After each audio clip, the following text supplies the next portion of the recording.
When people lie, people generally don't die.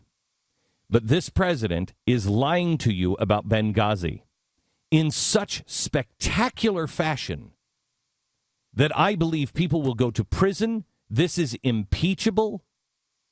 The president might go to prison for this one. What is happening with Benghazi is so far beyond lying. It is staggering. Now, in Ohio, if you're listening to the president and he says this, you can say, well, he's just playing a word game. Well, he's doing this. No, he is lying. And he believes that he can get away with it. And you will accept it. Now, it is important for you to understand why you can't accept the little lies, even though this isn't a little lie. In every single case in my memory, if someone was caught on something that was that wrong, and he's wrong on so many things from the debate, you immediately just get off it. You may not apologize, but you get off it because people will hold your feet to the fire. But no one is holding his feet to the fire. The press will say, he said that, but they will not say, why are you still saying this on the campaign trail? The president's still out saying lies, saying these things that he knows are now not true. They're not questioning him on those things. But now we have beginning of the truth on Benghazi. 5 days into the Benghazi scandal, when no one was saying anything, I presented a theory. It was a Monday. It was the Monday after, 6 days, the Monday after the attack. And I got on the air, and I told you exactly what was happening. I told you that this ambassador was involved in running guns. And he was running guns to al-Qaeda in Libya. And he was running guns through Turkey into Syria. And whether it was a deal that went bad, I don't know. But that's what happened. And the White House knew. That was 6 days into it. We continued to further the story. And as everyone else is still arguing about whether it was the videotape or not, we have been furthering the story. Today, we have evidence that is staggering. We now have a memo posted from the Blaze. We now have a memo to the White House 2 hours after the attacks began. Last night on the TV show, I laid it out again on exactly the timeline, exactly what happened when. At 1 o'clock or 12:54 in the afternoon on September 11th, the White House was warned that there was somebody watching the Benghazi safe house. So you know, do not let any member of the press get away with calling this a embassy safe house. It is not. It was a CIA safe house. Now, why, in the most dangerous place, in one of the most dangerous parts of the world, on September 11th, when the ambassador knows he's under attack, the documents now show he wrote the night before and said, help me, there's trouble. Why would he be at a CIA safe house? What was he doing there? I kept asking the question, what is he doing there? What was he doing there? We now know he was having dinner with the General Counsel of Turkey. Remember that President Obama is good friends with the Turkish ambassador. The Turkish Prime Minister. Turkey fancies itself the head of the caliphate. The Turkish ambassador and Barack Obama, it has been widely reported that that's really his only real friend in foreign policy. That is the guy he called first when he won the presidency. Not England, not Israel, but the Turkish ambassador.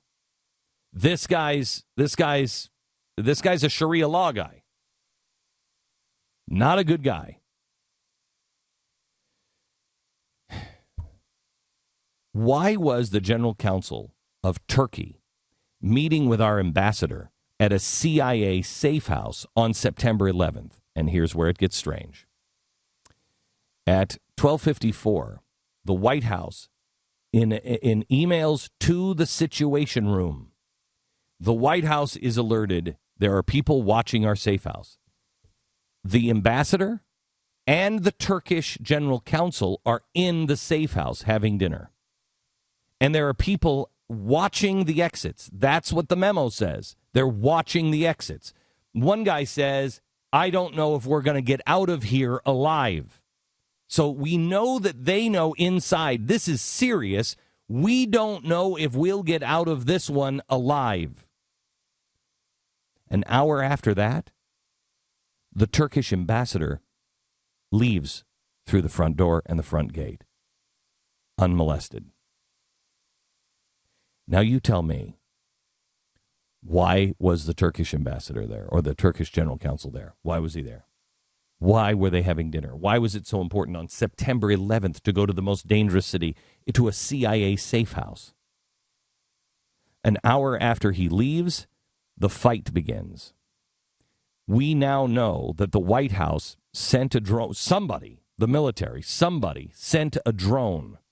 So there was a live video feed of what was going on. They're watching it in the State Department. They're watching it at the Pentagon. They're watching it at Langley, and they're watching it in the Situation Room. At 5:00 in the afternoon, Leon Panetta has a meeting with the President of the United States. The first email comes at 4:05. So the Secretary of Defense arrives at the White House to have a meeting with the President 55 minutes after the Situation Room and everybody else gets an email saying, Libya, the safe house, is under attack. That's 3 hours after the president got the first warning that somebody was watching the safe house. So they all know that something's going down there. At 4:05, first email comes in, says we're under attack. Leon Panetta arrives at the White House at 5:00 for a meeting with the president, the vice president, in the Oval Office. Now, how they can have a drone, the Secretary of Defense, and an ambassador under attack and not say, hey, what do you say we catch the 505 elevator downstairs to the Situation Room and watch what's going on? Let's get briefed in the Situation Room and find out what's going on. They have all of the information there. 4:54 Washington time. There's another report to the Situation Room. The embassy in Tripoli has reported that firing at the U.S. diplomatic mission in Benghazi has stopped and the compound had been cleared. Said the response team was at the site attempting to locate missing personnel. At 6:07 that night, to the Situation Room, attack update number 2. Ansar al-Sharia claims responsibility for the Benghazi attack. Can somebody hand that magnet to me right there from that yellow magnet right there on Libya? See it? On the back of that, if that says it's Ansar al-Sharia, and does it? No, it says block. Okay. I'm pretty sure that this is Ansar al-Sharia is the group that we were dealing with in Libya, giving them guns.